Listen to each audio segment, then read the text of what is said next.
Assalamualaikum, kembali lagi di channel saya. Hari ini kita akan membahas sebuah in-ear monitor dari QKZ, yaitu QKZ EGI 1.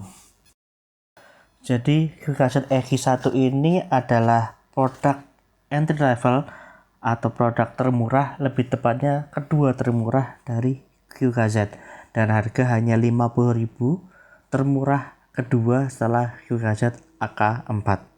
Bagaimanakah kualitasnya produk termurah dari QKZ? Mari kita unboxing terlebih dahulu.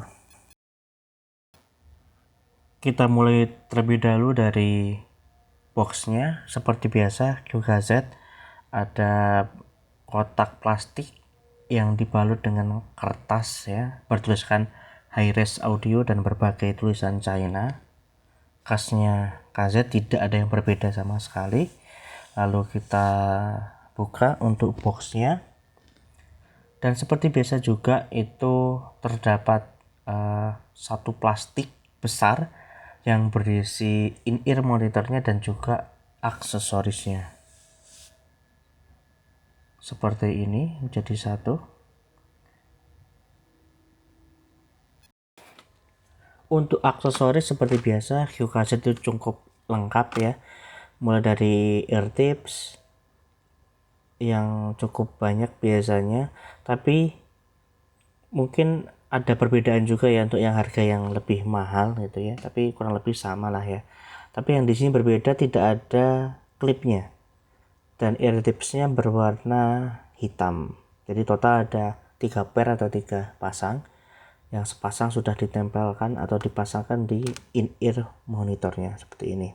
Lalu kita langsung lihat untuk in-ear monitornya seperti ini.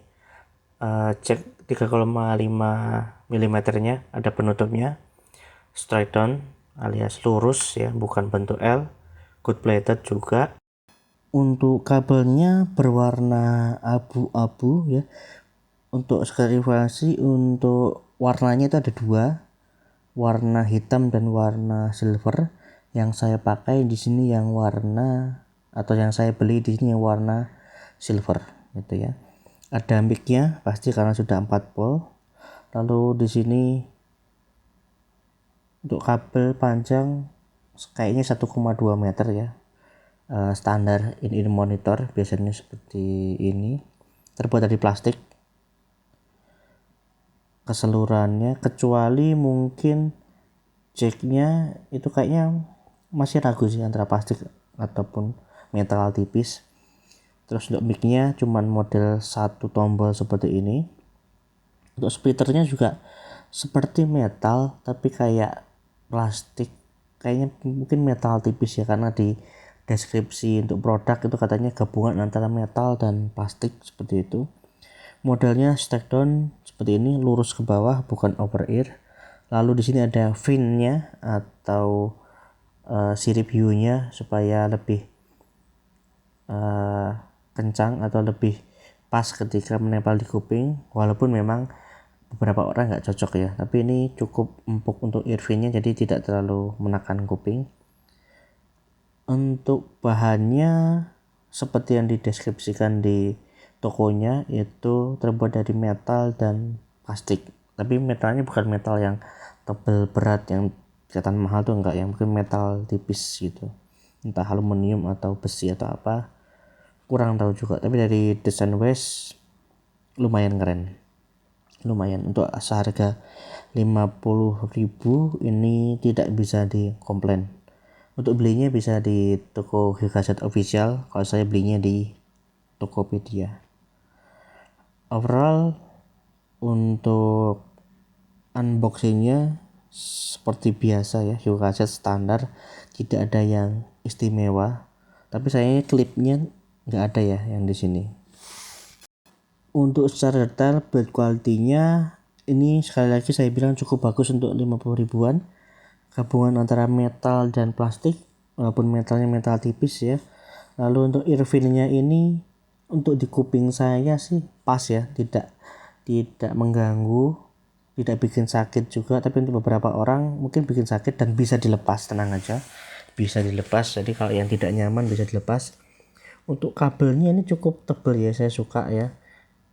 Modelnya rubberized, ada karetnya, terkesan tebal dan tidak gampang putus ya, apalagi yang di bagian dari jack sampai ke pemisahnya itu cukup tebal, cukup keren untuk 50 ribuan.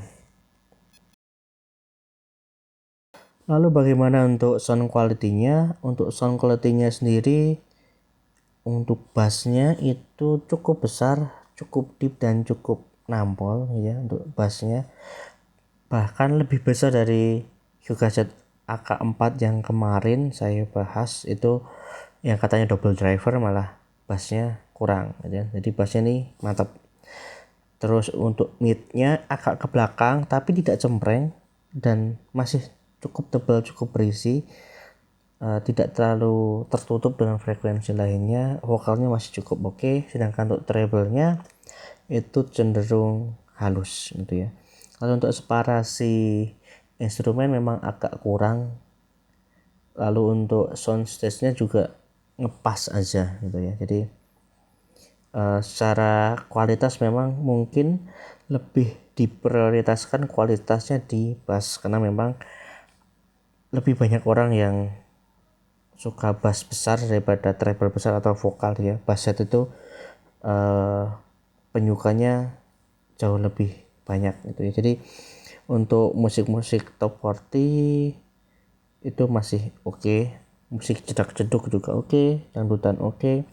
Rock mungkin untuk double pedal mungkin agak keteteran tapi masih oke lah gitu. Jadi bisa masuk ke segala genre musik. Untuk harga 50 ribuan ini kualitasnya sebanding lah. Overall secara sound quality, produk termurah kedua dari Hyuga Z ini cukup memuaskan, cukup bisa direkomendasikan terutama buat teman-teman yang suka bass ya. Tapi kalau yang suka treble ya mohon untuk dijauhi gitu ya. Dan juga ada keleluasaan untuk memilih antara memakai fin atau tidak ya. Mungkin untuk olahraga mungkin supaya tidak gampang copot bisa pakai finnya, atau mungkin kalau risih tidak terbiasa ataupun juga malah bikin sakit bisa dicopot. Tapi kalau saya sendiri untuk desainnya ini 50.000 oke. Untuk kualitasnya juga cukup oke.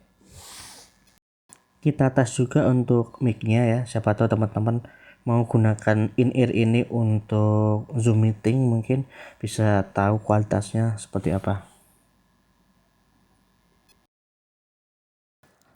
Tes mic Hyuga Z EHI1. Bagaimana untuk suaranya, apakah clear ataupun kurang clear, apakah masih bisa untuk Zoom meeting, bisa dinilai sendiri untuk kualitasnya. Seperti ini, silahkan dinilai.